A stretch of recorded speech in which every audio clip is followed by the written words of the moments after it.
Hi, everybody. Welcome to the Data Show. I'm Chris Greco here with you. It's kind of a monthly show type aspects, but there's been something that happened within the last couple of weeks that has forced me, and I say kind of forced me. It was cajoling, I guess, persuaded me to come on and to talk about research studies again, seemingly for the nth time,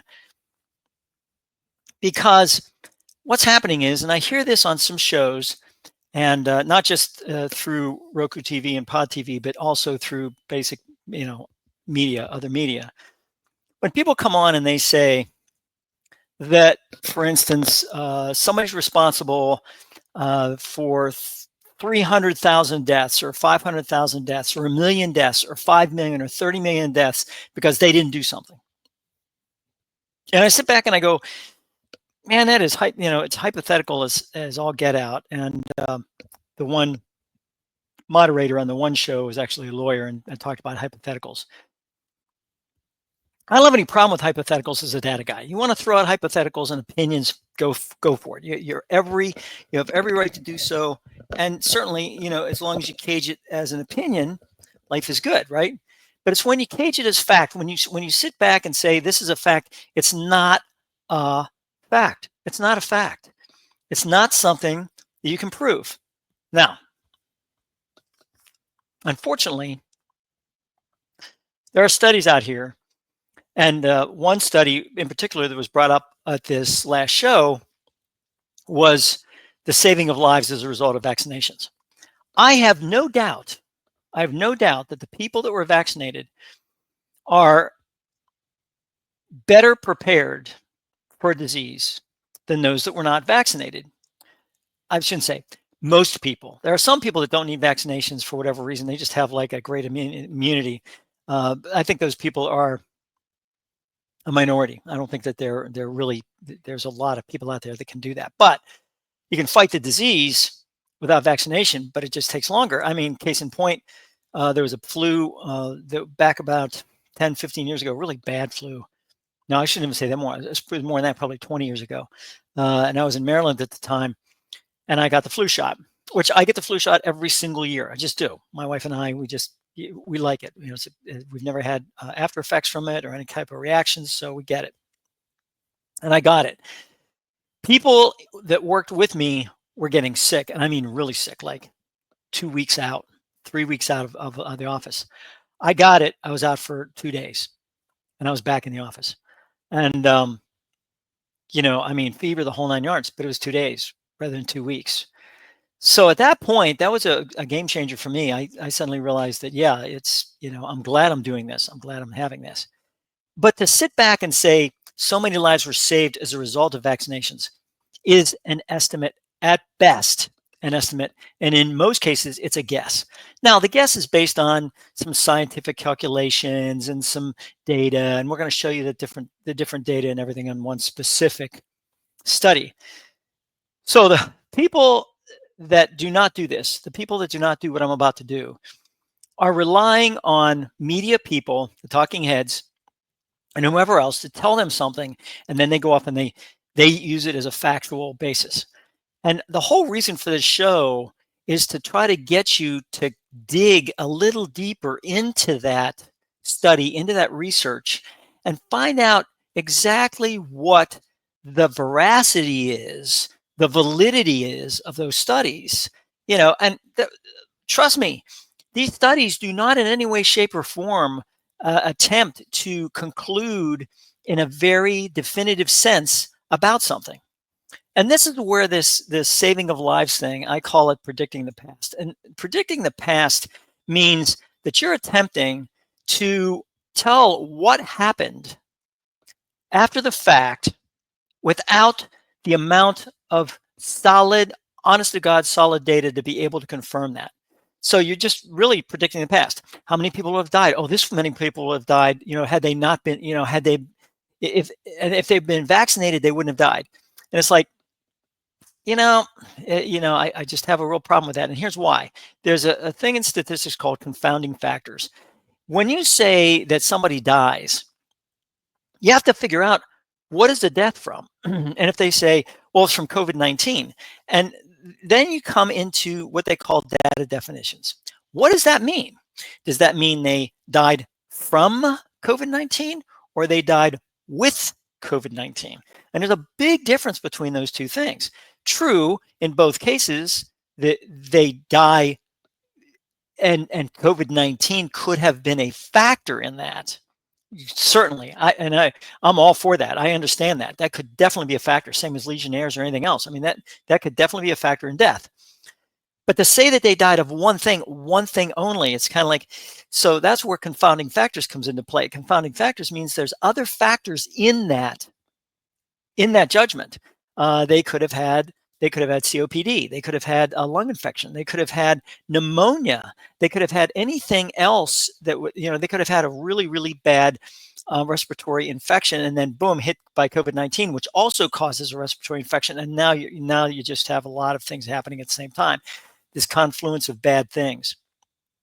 But that doesn't seem to be the point of these studies, and that's where it's like, I realize, and the sampling aspect always gets me with this, because the Journal of American Medical Association puts out studies, and I do notice that about 5 years ago or so, all the research journals that were out there doing this type thing were saying that they were going to start doing what they called statistical power.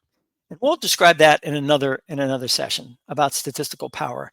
But statistical power means that, and this is very important, because statistical power means what was the population sufficient to be able to determine the statistical significance of the event? Was the sampling good enough? And that's where statistical power comes into play. And there's nowhere, and I've been looking at these research studies now for years, nowhere in the statistical studies or in the research studies do I see statistical power being employed, which means to me that there's two reasons why, as far as I'm concerned. One is that they didn't have time to do it. They didn't have the wherewithal to do it. Not the wherewithal, the equipment, the tools, which is horse poop, because they got the equipment and tools to do it. Or they didn't want to do it because the sampling was so small that the statistical power would have shown that it would not have been a good enough statistical sample to be able to do what they needed to do based on the hypothesis. So that is something that really has to be taken into consideration. So now let's get to the main crux of this whole thing, and that is, we talk about predicting the past. So what I'm going to do is I'm going to put in what I used, right? So all I did was I put in this question: how many people were saved from death taking the COVID-19 vaccinations? That's what I put in the search bar. I got a bunch of different things, right? And 2.5 million lives, 2.5 million lives and life years, JAMA network, all these from, the Journal of American Medical Association, right? So I took a look at this and I thought, okay, fine. So I went to this one here and I clicked on it and I got this. And this is interesting into itself, right? I mean, it talks about a story and it says, then it's this. Thanks to now this is from Science News, Science Daily. But understand, ScienceDaily.com. Now, ScienceDaily.com means it's a commercial website. It's not an EDU website, education. It's not a government website. It's not even an org website, with third party, nonprofit, that type of thing. It's a .com. And it says, COVID-19 saved 2.5 million lives globally, a death averted per 5,400 shots. Right there, that's your clickbait right there. So I thought, well, so I'm going to take a look at the actual study. So what I did was and here it is. It's the JAMA Health Forum. That was in this article down further. It was talking about it, JAMA Network or whatever it was. The study talked about different aspects. And I went actually to the journal reference, which is this right here, Ioannidis and Pozzuolo, and I went to JAMA Network there. Okay, so And this is a 2025 article. So here it is right here, published online July 25th. So it's really, really, really current. Now I take a look at that, and I take a look. It says, question: what was the global impact of COVID-19 vaccinations on death during the 2020-24 period? Notice that's a question. There's no hypothesis there. All it says is, what's the global impact? It doesn't say how many, were their lives saved as a result of that? Was the vaccination effective? It doesn't say anything. It just the very, very general question, which I'm surprised the article reviewer even let that question pass without saying, well, wait a minute, that's your question? That's your main question. But anyways, the comparative effectiveness study found that COVID-19 vaccinations averted 2.5 million deaths. Findings, right? Sensitivity range estimates. Now, this is really, really, really important. Estimates. And then you see the range here. It could be 1.4 or it could be 4.0 million. If they were using a confidence interval or a confidence level, but confidence interval, if they were using a confidence interval, right? And that confidence interval was let's say 95%, then that confidence interval takes into consideration that 1.4 to 4.0 million. That means if this study is done over and over and over and over and over and over and over and over and over and over and over and over and over again, thousands of times, you're going to get somewhere between 1.4 and 4.0.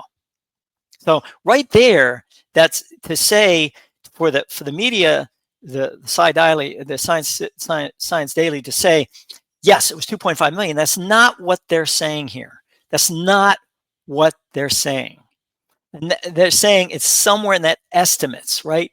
And saved 15 million life years. So fine, and that's they do this because it's how many life years you're saying 15 million based on the life expectancy of individuals, because if they're older, of course, life expectancy is shorter than if they're younger. All these things go into play. So, meaning COVID-19 vaccination had a substantial benefit on global mortality during 2024, but this benefit was mostly limited to a minority of the population or of older individuals. This right here, that's not just a meaning, that's a limitation. So I thought that was interesting. Estimating global lives and life years saves is important. Estimating, again, we have that word estimating, right? They never once, even in the title of this thing, they never once talk about absolutes. Global estimates of lives, estimation, right? Estimates, all these things, they're estimates, folks. They're not, this is a fact. This is not a fact. And I think this is very important to understand what research studies come out with. It's not facts. This is statistics tools used to either confirm or not confirm, reject or not reject the hypothesis, period. That's what a research study is supposed to do, right? So now you have designed a comparative effectiveness study, considered different strata. It goes on and on. Results in the main analysis, more than 2.5 million deaths were averted. 82% were among people vaccinated. Now, you notice this bothers me. More than 2.5 million deaths were averted. They don't say estimated. They state this as if it were a fact. It's not a fact. So I just want to make sure that you understand, and I hate to nag on it, but this is not a fact. This is literally part of a research study and an estimate, right? Now, 1.4 to 4 million, you say 1.4 million, that's a lot. Well, yeah, I guess if you talk about those types of situations, but let's talk about this. How many people are total in the world, right? 8 billion, something like that. 2.5 million people, it saved 2.5 million lives. Now, that's a lot of lives. But in the context of 2.5 out of 8 billion, we're talking about 0.0003, which is 0.03%. 0.03%, not 0.03, 0.03%, which is, again, 0.0003 of the population of the world. So you have to take into consideration all of this when you're sitting there saying, now, let's get back to humanity, right? 2.5 million people, that's a lot of people. I mean, it's, you know, those people were saved. You know, out of the 8 billion, those people were saved. That's just great. It's great. And if it were a study that had validity from the standpoint of saying that and proving that, that's one thing. But it doesn't prove it. It estimates it. It estimates it based on a number of confounding factors. And I think this is something that, again, we go back to. There were confounding factors on this whole thing. All right. So let's go through this. So conclusion and relevance, estimates in this study. Estimates in this study are substantially more conservative than previous calculations focusing mostly on the first year of vaccination, but they still clearly demonstrate a major overall benefit from COVID-19 vaccination. Again, they're estimates. And estimates, when, you know, they're truthful, they're very transparent here. They're telling you exactly about this study. It's the press, it's the media, it's people that take these studies and put out their own interpretation of what that study shows. And that is wrong. That is literally almost misrepresenting the study, because this is an estimate.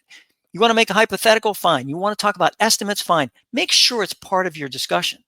The estimates were. And that's all I ask is just, you know, make it as transparent as the study was. So previous efforts to estimate deaths averted used epidemic modeling or counterfactuals from surveillance data. Now, what is a counterfactual? I think this is hilarious, actually. What is a counterfactual? A counterfactual, and if, you know, I want you to make sure you understand this. What is a counterfactual? Counterfactual literally means against the truth. I mean, that's what it literally means, right? Against facts. And what happens is counterfactuals do a lot of what the study did, except they do it sometimes in such a hyperbolic way that it literally, in fact, it has to say counterfactual on it, because the graphs that are produced and all the other things that are there are literally counter to the fact of what might have happened. So that is really something. And, you know, if you don't believe me here, you know, just look it up, right? So counterfactual, you know, we talk about this, and counterfactual, relating to or expressing what has not happened or is not the case. I mean, a counterfactual conditional statement. If kangaroos had no tails, they would topple over. So you can see where, right, counterfactual thinking, which involves imagining alternative outcomes to past events. That is, you know, that is a counterfactual. And I think that's important to understand that, and, you know, what they're talking about. Models may give unreliable results depending on assumptions. Now I want you to remember that depending on assumptions, models may give unreliable results depending on assumptions, right? The old, you know, how when you assume, you know, whatever. So that is that. Now, previous models attempted calculation with more limited early evidence and therefore perhaps less plausible or uncertain assumptions. And they mostly addressed pre-Omicron period. The few that have included Omicron period focused on specific regions of not calculated probable life years saved. This, all they're pointing out is the difference between theirs and the others, the other things. But let me talk about this. So they talk about herein, in other words, from now on, lives and life years saved upon back from the first licensing of vaccines in December 2020 until October 24 were estimated. Estimated. It even says it. The number of deaths that might occur without vaccination possible were diverse or estimated. I mean, these people were very, very truthful and transparent. I don't understand why people interpreting data, interpreting research studies are not as transparent. Why are you not as transparent? And both sides of the vaccination argument, man, they do this a lot. Both sides do it. Boom, boom, boom, boom, boom. And you sit back and you go, geez, Louise, you know, I mean, people are bombarded with, you know, Substack aspects and everything else. And they're going to Substack and they're reading all these things and, you know, oh, this is what's happening. This is what's happening. And They don't, you can go right to the study and take a look at it. Make the decision yourself based on what you read and based on what the researchers are giving you. So, best estimates, right? Best estimates on infection fatality rate, vaccination, and this right here, proportion population likely to have been affected before and after vaccination. Then it says this is analysis using public literature data. I would have loved for them to have listed the public literature data. I don't know. They may do it in one of the supplements. I did not see it right here. It would have been nice to have a little parenthetical statement as to what that public literature was all about. I would have loved to have had that. No institutional review board approval was needed. So that's fine. But again, what is the public literature data that you're talking about? So then they go through the calculations about what we're talking here. You know, number of people who would have died is estimated as a product of the total stratum population. The proportion who would have been infected, this is probably based on records, history, that type of thing, which, again, assumptions and estimations. Assumptions and estimation would have been infected absent vaccination and the respective infection rate, right? So total lives estimated were this. So they give you this. Oh, by the way, this symbol right here is just a sum of this, sum of these. So that's the total lives estimated. Total lives saved estimated as, and then they give it there. So that is the sum of all this stuff. Total number of stratum, proportion that would have been infected, PI, and the IFR. Now the VE is the vaccination effectiveness. So died absent vaccination, and the VE for mortality, vaccination effectiveness for mortality.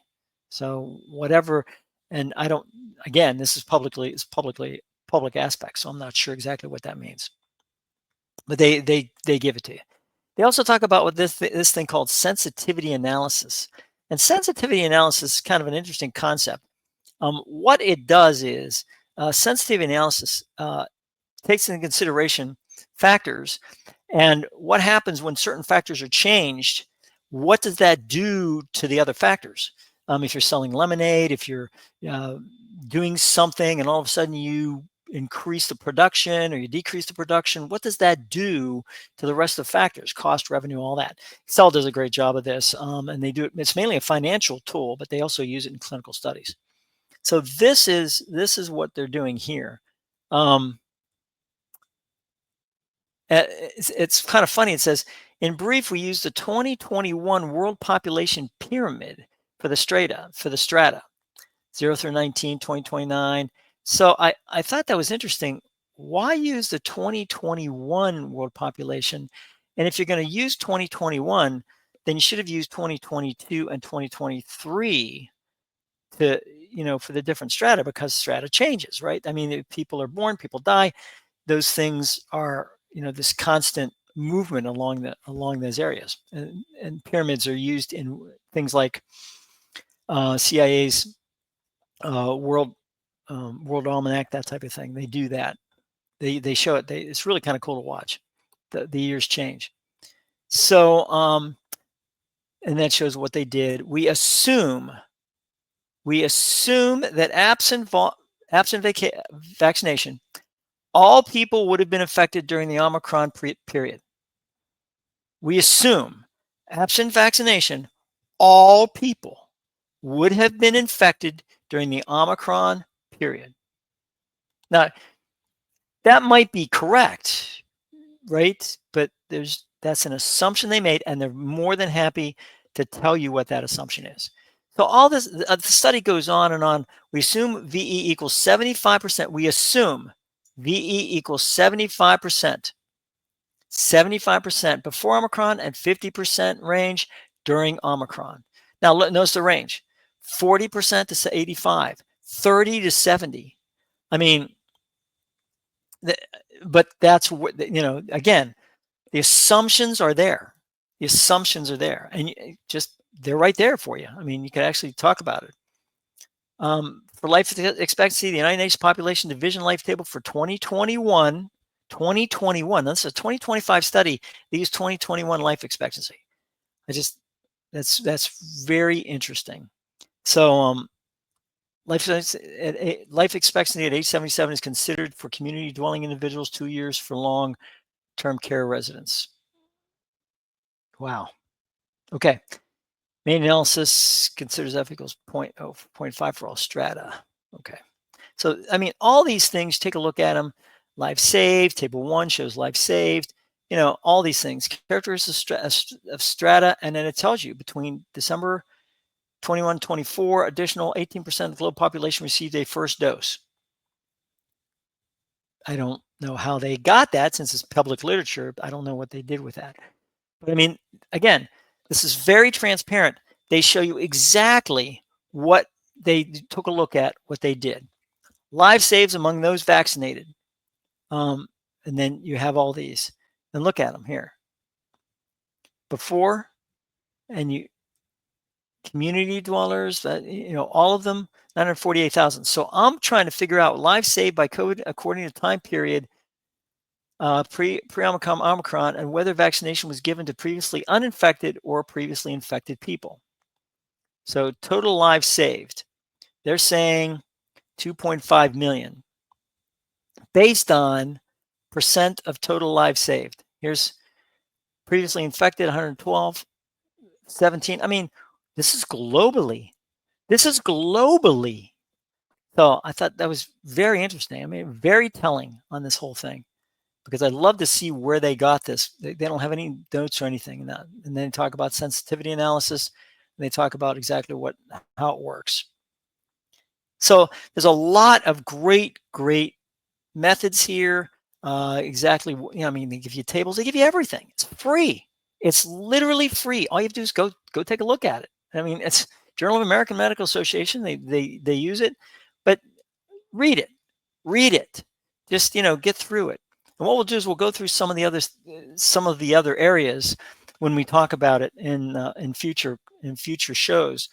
But the main thing is to understand that studies are there so people can read them. I love it when the only people that seem to read these studies are media people that pull them out and then go, this is great. 2.5 million lives are saved. Bang. They put that out, clickbait. 2.5 million, because they want clickbait. They want people to click on that story. And when you see 2.5 million lives are saved as a result of vaccinations, you're going to click on that, and and then they're going to give you the, oh yes, 2.5 million people, and they'll state it as if it's all factual. It's not factual. These are estimates. It says it right in the title, global estimates of lives and live years saved by COVID-19 vaccination during 2020 to 2024. Read the research. And I guarantee you, and read a book, How to Predict Everything. William Poundstone, great book. Especially if you're a geek like me, it's a great book. Read it. It's fantastic. And let me know the website is here, statisticssleuth.com. Hey, take a look at it, and also put the website candr at statisticssleuth.com. Let me put it here at statisticssleuth.com, and you can take a look at that, and email me if you have any questions. Email me if you want me to cover anything, and we'll make sure and do that. But in the meantime, read the research. Don't let people make a decision for you. Have a part in your decision making, and that's what data is. Data should be used to help your decision making, not make the decision for you. On that note, I will bid you adieu from the Data Show, and please keep healthy, and by all means, read the data.